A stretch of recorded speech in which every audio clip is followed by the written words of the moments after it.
Hello, I am back with another excerpt from the book Living in Flow, The Science of Synchronicity and How Your Choices Shape Your World by Skye Nelson Isaacs.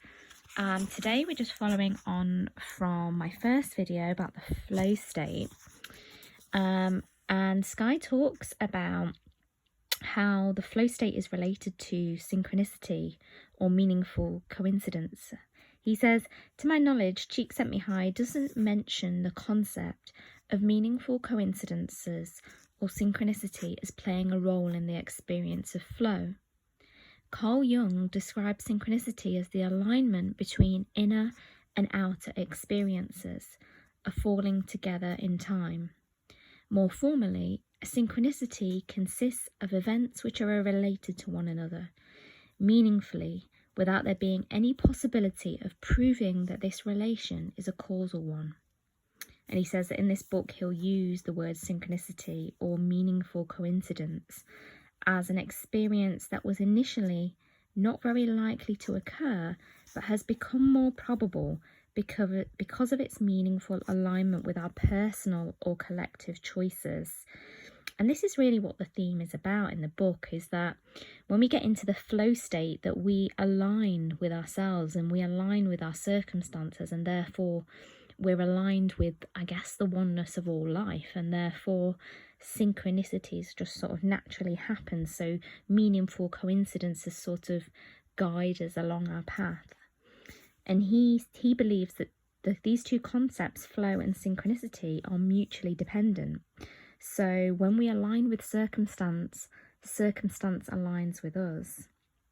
Cheek Sent Me High's version of flow tells us how to align with circumstance by getting into the zone. So this is what I talked about before, is how to get into your own flow state. And Jung's version of synchronicity tells us how circumstances align with us when we do that. And I've certainly noticed, particularly when traveling, because traveling is a really good way to get into the flow state. You're kind of throwing yourself into the unknown, and it can be an exciting experience. And I found that sometimes, quite often, meaningful coincidences and things show up a lot more, or the fact that you're more open to it and you're sort of seeing these synchronicities because you're sort of in the present moment a bit more. So those two concepts, flow and synchronicity, form his definition of flow overall. And he says that flow is about getting into alignment with our circumstances and understanding that the cosmos is, to an extent that he will carefully define, responding to our choices. And he says, through a process that he calls meaningful history selection, the events that come into our lives appear to be influenced by the very choices we make.